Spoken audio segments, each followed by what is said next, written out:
The old brass key felt wrong in my hand as I approached Marissa's storage shed. 6 months since the funeral, and I still couldn't bring myself to clear out her things. But today was different. Today, I needed to find Mom's antique music box, the one thing Lila had asked for since moving in with me. A gust of autumn wind rustled the overgrown garden, sending dead leaves skittering across my path. The padlock clicked open on the third try, the door's hinges protesting with a long, mournful creak. "Grandma?" The whisper was so faint I almost missed it. I froze, my hand still on the door handle. That couldn't be Lila's voice. She was at school. I dropped her off myself this morning. "Grandma, please." My heart stopped. The voice came from the darkest corner of the shed, behind stacked moving boxes and old furniture.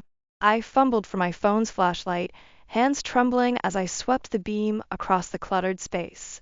The light caught a flash of purple fabric, Lila's favorite sweater. She was huddled against the wall, her small wrists bound with zip ties to an old radiator pipe. "Oh God, Lila." I rushed forward, knocking over boxes in my panic. "Baby, who did this to you?" She flinched when I touched her, then collapsed against me, sobbing. Her skin felt ice cold, her dark hair matted with dirt. "How long had she been here?" Daddy said. She choked out between sobs, said I had to stay quiet. Like Mommy did. The world tilted sideways. Like Mommy did. Marissa's accident 6 months ago, the fall down the basement stairs that never made sense, suddenly crystallized into something far more sinister. "When did your father bring you here?" I worked at the zip ties with shaking fingers, trying to keep my voice steady. "After school yesterday," he said. Lila's voice dropped to a whisper. "He said I was being bad like Mommy." The zip ties finally snapped. I gathered Lila into my arms, her small body trembling against mine. She felt lighter than I remembered, her collarbones sharp under my fingers. "Has this happened before, sweetheart?" She nodded against my shoulder. "Sometimes. When I make Daddy mad. Or when I tell about the mean lady who visits." "Mean lady?" I filed that away, forcing myself to focus on getting Lila to safety. My mind raced through options: hospital first, then police. Document everything. But most importantly, keep her away from Trent. As I carried her out of the shed, my phone buzzed. Trent's name lit up the screen along with his text. "Taking Lila to dinner tonight.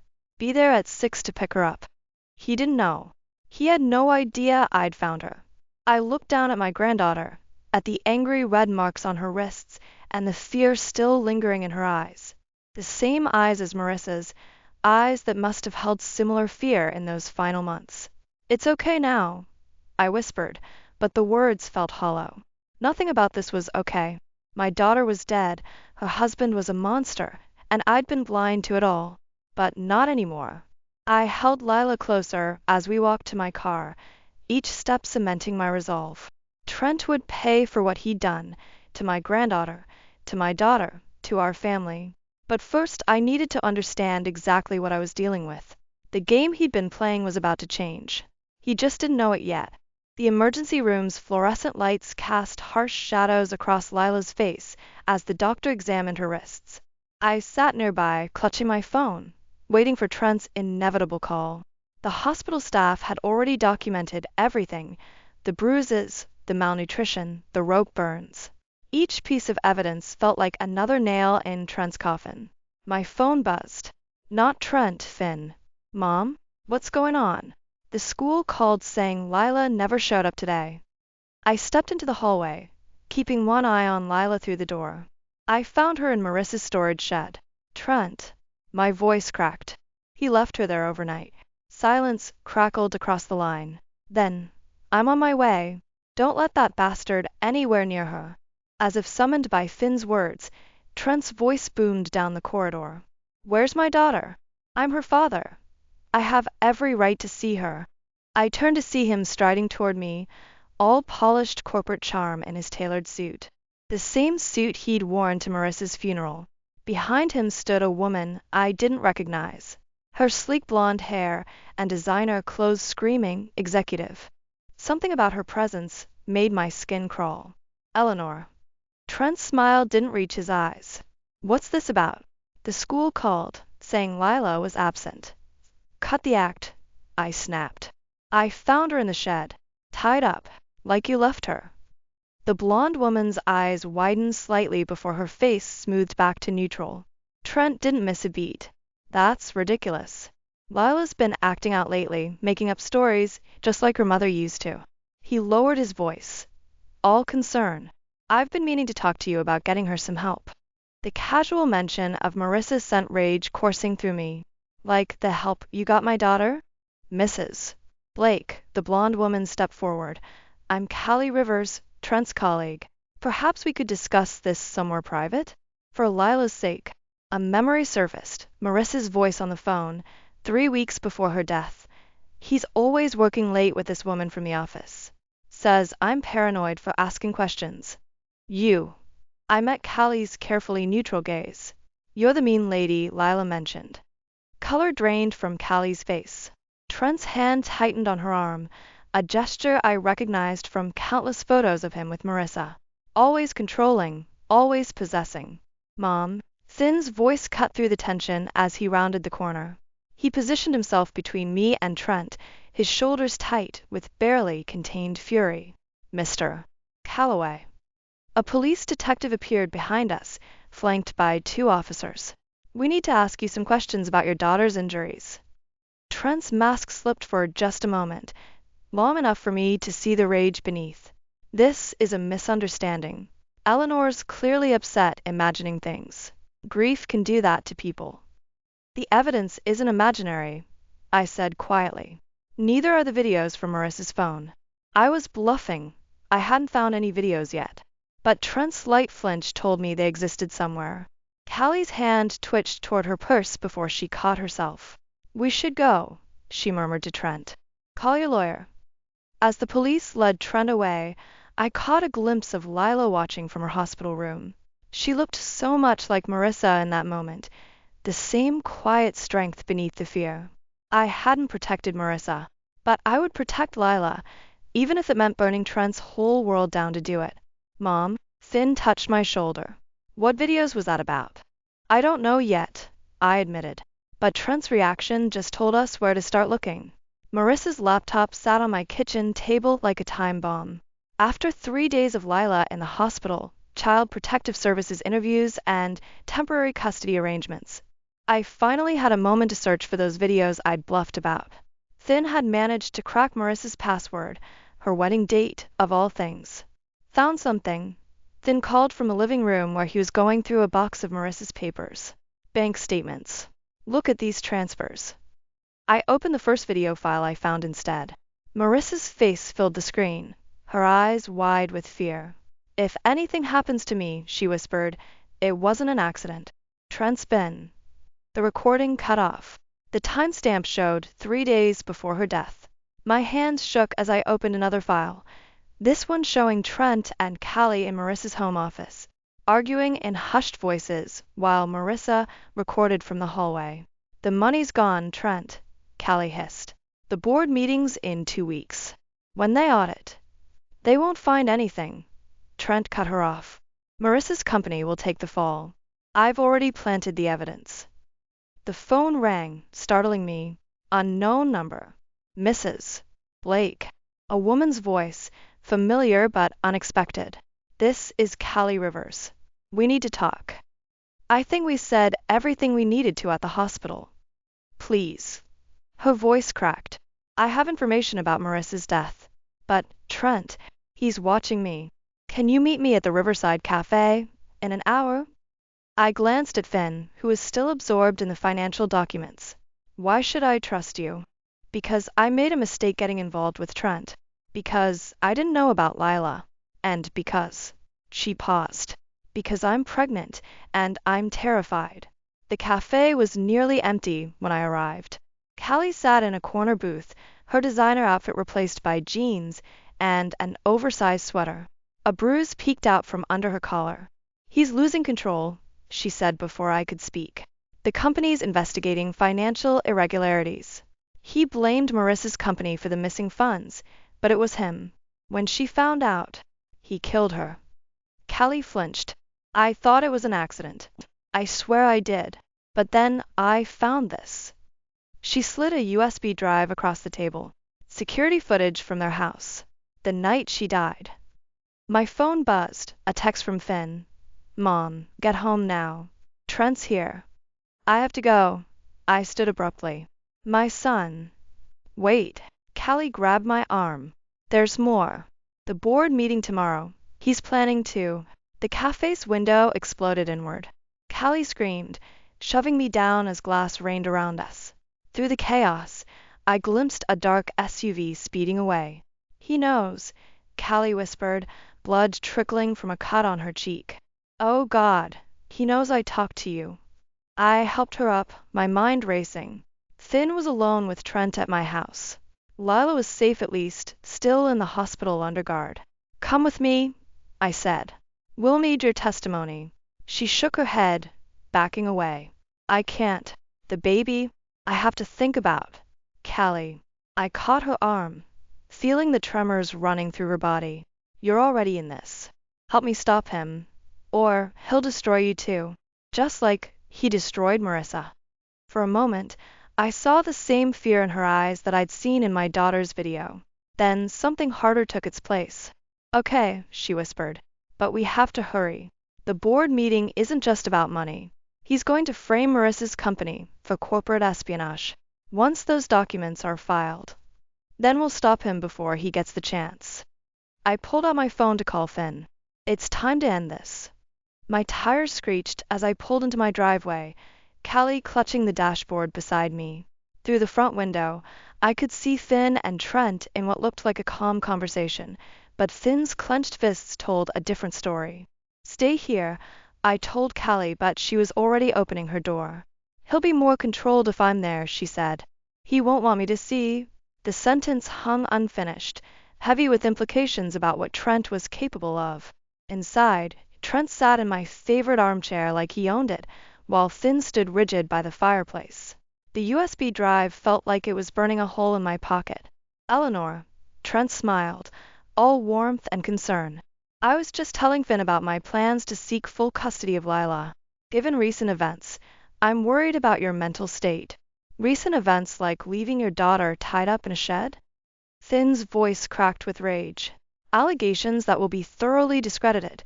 Trent waved his hand dismissively, then froze as Callie stepped into view.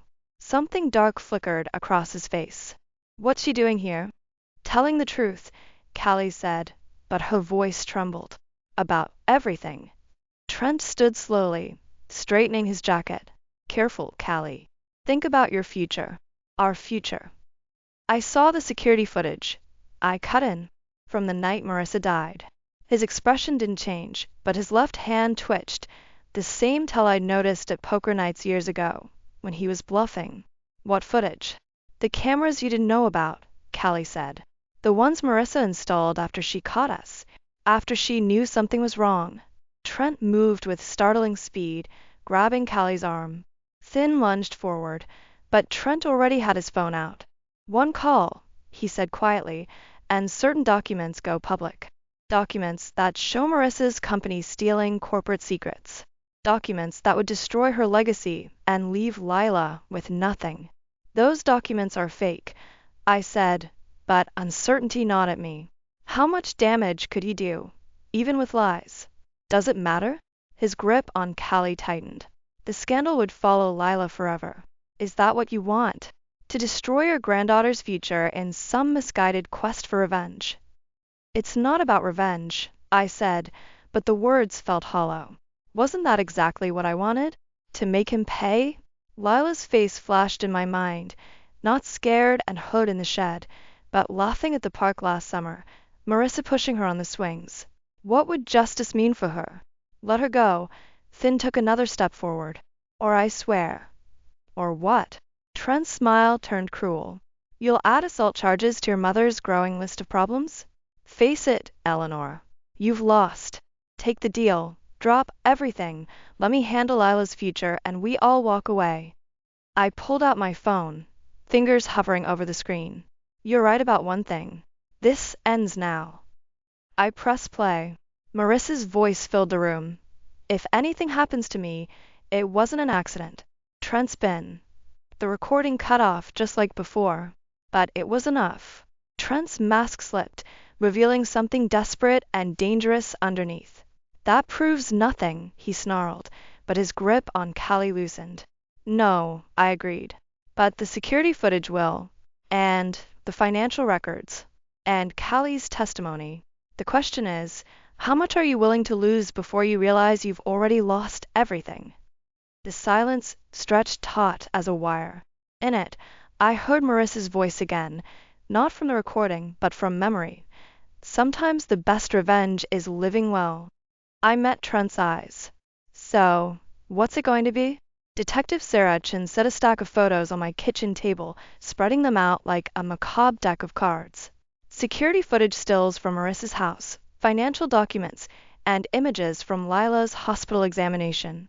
We have enough to arrest him, she said, but making the charges stick will be harder. His legal team is already trying to paint me as unstable. I finished, pushing away a photo of Lila's bruised wrists, and threatening to destroy Marissa's company reputation. Thin paced behind us, phone pressed to his ear. Yeah, I understand the board's concerns, but if you just look at the documentation. He caught my eye, shaking his head. Trent's lies were already taking root. My phone buzzed, a text from Callie. Meeting moved up to tonight. Trent's making his move early. I can't stall him anymore. There's something else, Detective Chin said quietly. We found evidence of previous incidents. Other women, before Marissa. The words hit like a physical blow. What kind of incidents? Similar patterns. Successful women who suddenly lost everything. Their companies, reputations, sometimes their lives. All ruled accidents or suicides. Thin ended his call. Mom, we've got another problem. Trent's lawyers are filing for emergency custody of Lila. They're claiming you orchestrated this whole thing to damage his reputation. The room tilted sideways. I gripped the table edge, my knuckles white. He can't, after what he did. He can try, Detective Chin said. And he has friends in high places. Another text from Callie. He knows I helped you. Says he'll make sure I lose the baby if I testify. The pieces clicked together. Trent's pattern, his confidence, the way he'd always stayed just ahead of consequences. He didn't just hurt people. He destroyed them completely. The board meeting, I said suddenly.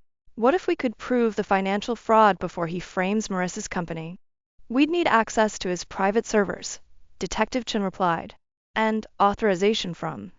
I have his passwords. Callie's voice came from the doorway. We all turned. She stood there, pale but determined, one hand protectively over her stomach. All of them. And I'm ready to testify. It's dangerous, I warned. He'll come after you. He already is. She moved closer, laying a USB drive on the table. But I won't let him destroy another family. I owe Marissa that much. Finn checked his watch. The meeting's in 3 hours. Even with the passwords, downloading and analyzing that much data. Then we work fast, Detective Chin said, already pulling out her phone. I'll get my cyber team. A crash from outside cut her off. Through the window, I saw 2 men in dark suits approaching the house. Trent's private security. Back door, Detective Chin ordered, drawing her weapon. Now. As we moved, I grabbed Marissa's laptop and the USB drive. We had one chance to expose everything, the fraud, the abuse, the deaths he'd caused. One chance to ensure Lila's safety and Marissa's justice. Mom. Finn grabbed my arm as we slipped out the back. Whatever happens next, we're in this together. I thought of Marissa's final video, her voice trembling but determined. Of Lila in that shed, still brave despite everything. Of all the other women who'd faced Trent's wrath alone. Together, I agreed, clutching the evidence that could save or destroy us all. But we finished this tonight. The sound of breaking glass echoed from inside the house. As we ran, I silently promised Marissa that her death wouldn't be in vain. Trent had spent years building his house of cards. Time to watch it burn. The corporate boardroom loomed before me, all glass and steel and money. Detective Chen's cyber team had worked miracles with Callie's passwords, but we were cutting it close. Too close. He's already inside, Finn whispered, checking his phone. With the board and his lawyers. I clutched the flash drive containing everything, the security footage, financial records, Marissa's videos. My entire case against Trent, compressed into a tiny piece of metal and plastic. Mrs. Blake. A security guard approached. Mr. Calloway is expecting you. Of course he was. He'd probably orchestrated this whole moment, letting me get this far just to watch me fail. The boardroom doors opened. Trent sat at the head of the table, surrounded by stern-faced executives and sharp-suited lawyers. His smile hadn't changed since Marissa's funeral, practiced, perfect, poisonous. Eleanor, he stood, all concern and warmth. I'm so glad you came. We were just discussing Marissa's companies. Unfortunate situation. You mean the situation you created? I moved to plug the flash drive into the presentation system, but one of the lawyers cleared his throat. Before we proceed, he said, I should inform you that sharing potentially stolen corporate data would constitute a criminal act. Trent's smile widened. We're only trying to protect you, Eleanor. Your recent behavior, the false accusations, the harassment of my staff, the attempted kidnapping of my daughter. Kidnapping?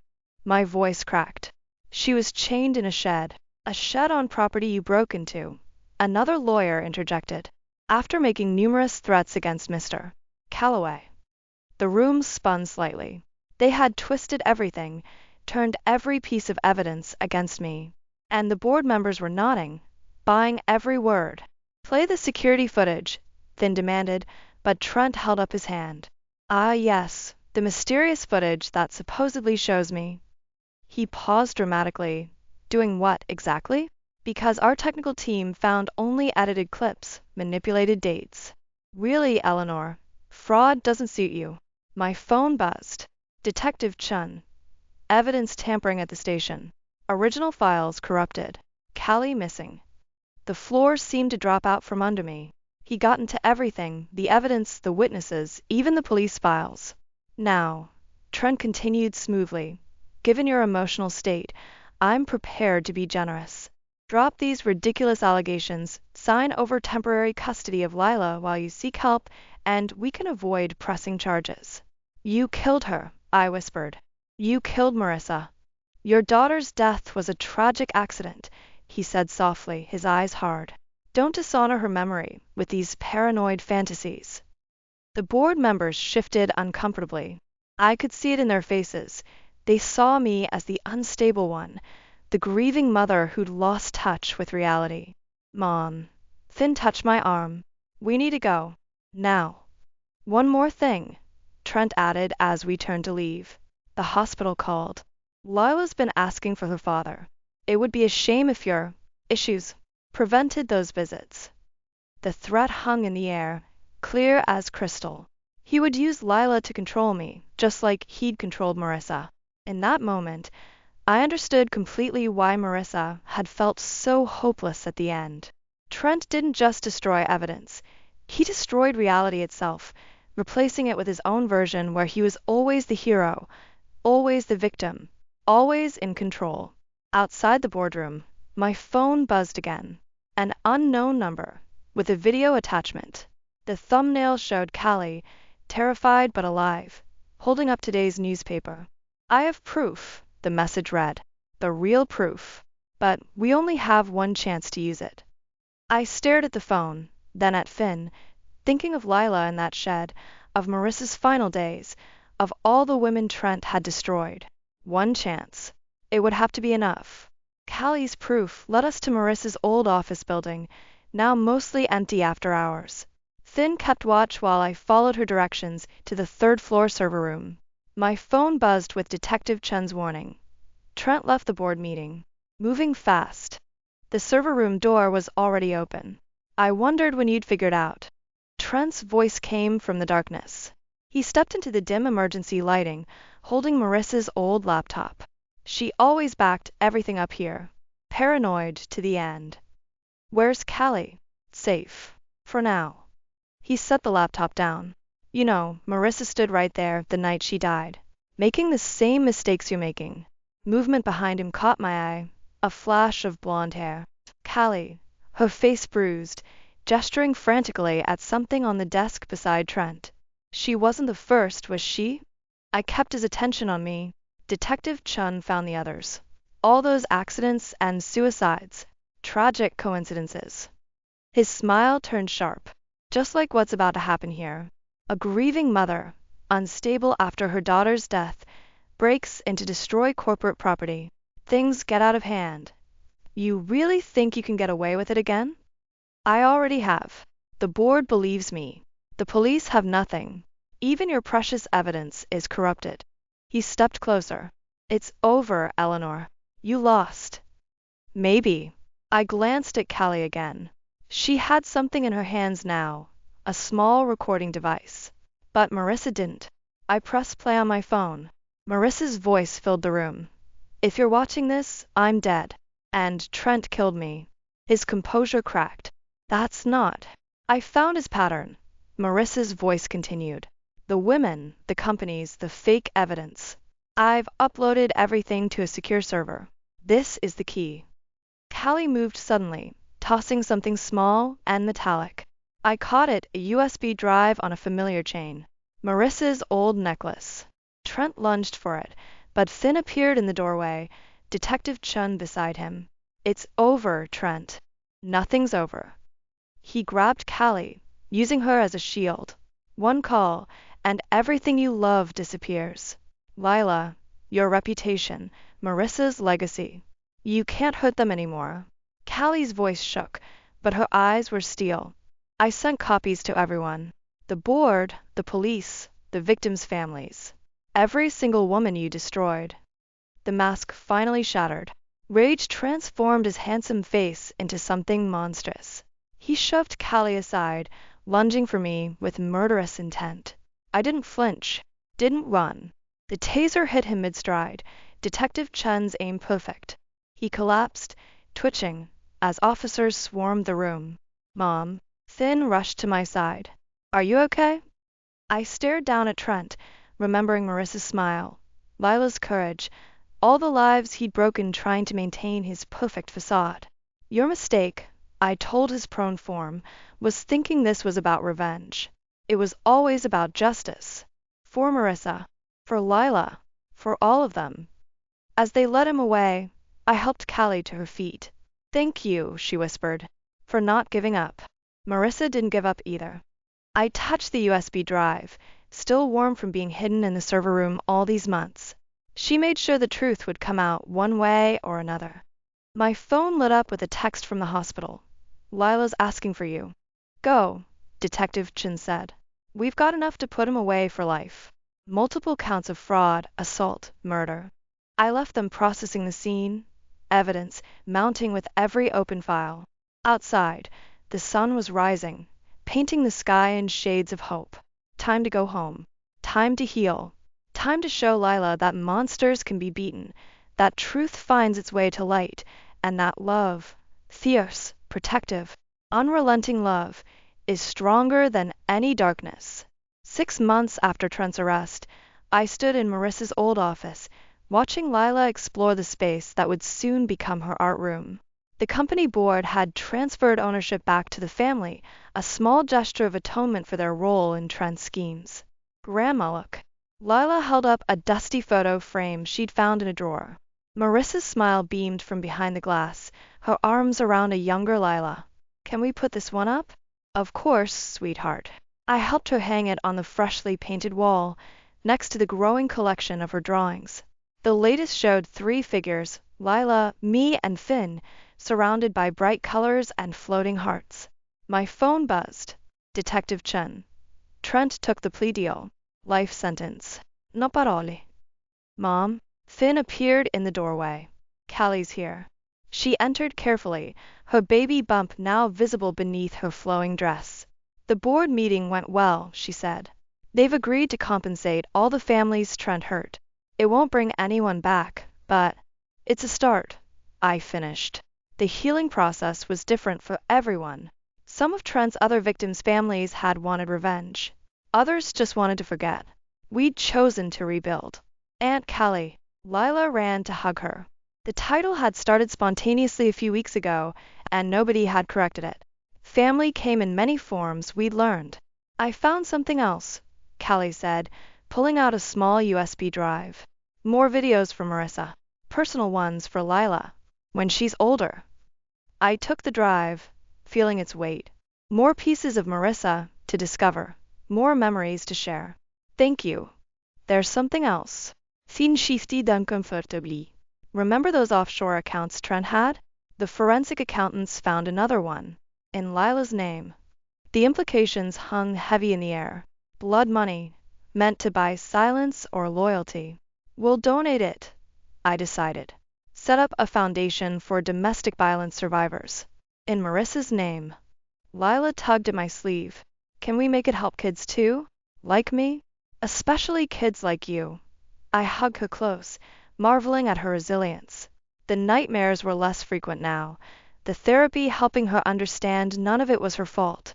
A familiar melody drifted through the office, Marissa's old music box, the one that started this whole journey, playing its bittersweet tune.